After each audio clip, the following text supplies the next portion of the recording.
नमस्कार बंधुरा आज के आमी आबार आमार नतून रेसिपि निये चले एसेछि आमार रान्नाघर प्रियंका इंदु किचेने। ताहले चलुन बंधुरा आज के देखे नेওয়া যাক कैप्सिकाम दिए डिमेर रेसिपि।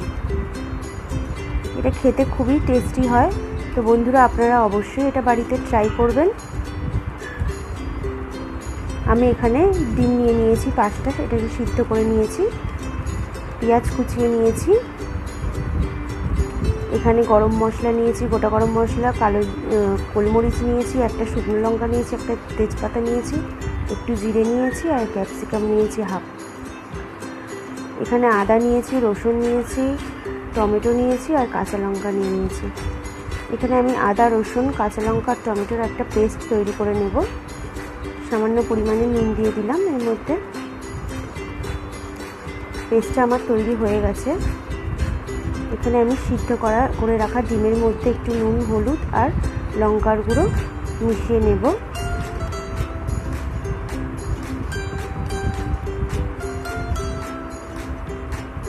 কড়াইতে আমি তেল দিয়ে দিলাম। তেলটা আমার গরম হয়ে গেছে, এবার আমি একে একে ডিমগুলোকে ছেড়ে দেব। ডিমটাকে খুব ভালো করে ভেজে নেব, লাল লাল করে।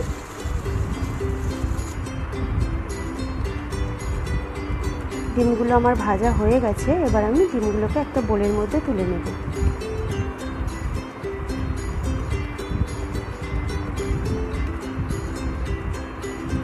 এবার আমি ফোড়নের জন্য একটা তেজপাতা দিয়ে দিলাম তেলের মধ্যে, একটা শুকনো লঙ্কা দিয়ে দিলাম,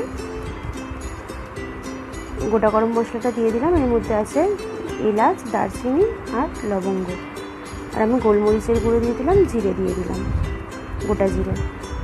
আমি ফোড়নটাকে ভালো করে নেড়ে চেড়ে নেব যতক্ষণ না গন্ধ বেরিয়ে আসছে সুন্দর। এবার আমি পেঁয়াজ কুচিগুলোকে ঢেলে দিলাম। পেঁয়াজগুলোকে ভালো করে ভেজে নেব আমি। তো বন্ধুরা, রেসিপিটা যদি ভালো লেগে থাকে অবশ্যই আমার চ্যানেলকে সাবস্ক্রাইব করবেন। আর আপনাদের এবার আমি মশলাটা দিয়ে দিলাম।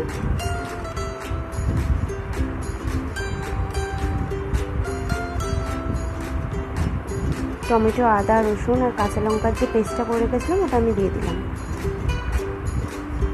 ভালো করে আমি নেড়ে চেড়ে নেব এটাকে। এবার এর মধ্যে আমি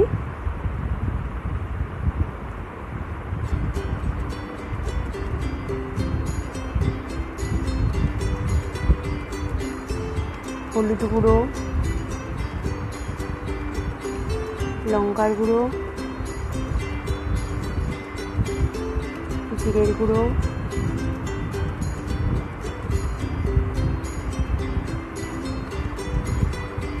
ধনের গুঁড়ো অ্যাড করে দেব। ধনের গুঁড়ো অ্যাড করে দিলাম। স্বাদ মতো নুন দেবেন বন্ধুরা, আপনারা যেরকম নুন খেতে পছন্দ করেন সেরকমই দেবেন। আপনারা আপনাদের স্বাদ মতো নুনটা দেবেন। আমার মোটামুটি মশলাটা কষানো হয়ে গেছে। এবার আমি এর মধ্যে একটু ঘি আর গরম মশলা দিয়ে দিলাম, দিয়ে আবার এটাকে ভালো করে নেড়ে নিলাম। এবার আমি এর মধ্যে ভেজে রাখা ডিমগুলোকে অ্যাড করে দেব।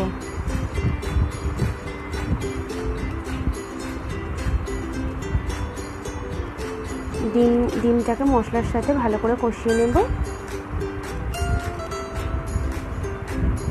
তো বন্ধুরা, আপনারা অবশ্যই আপনাদের ফ্রেন্ড এবং রিলেটিভদের সাথে শেয়ার করবেন রান্নাটা। এবার আমি এর মধ্যে ক্যাপসিকাম দিয়ে দিলাম।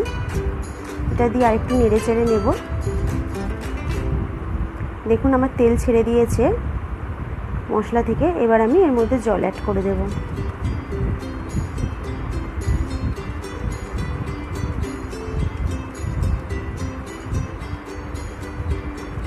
আমার ঝোলটা ফুটছে।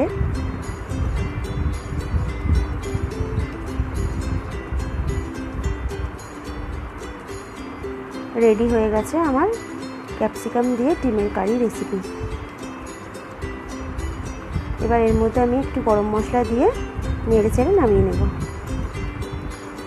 তো বন্ধুরা, এটা খেতে খুবই টেস্টি হয়, আপনারা অবশ্যই বাড়িতে ট্রাই করবেন। আর যদি রান্নাটা ভালো লেগে থাকে অবশ্যই আমার চ্যানেলকে সাবস্ক্রাইব করবেন।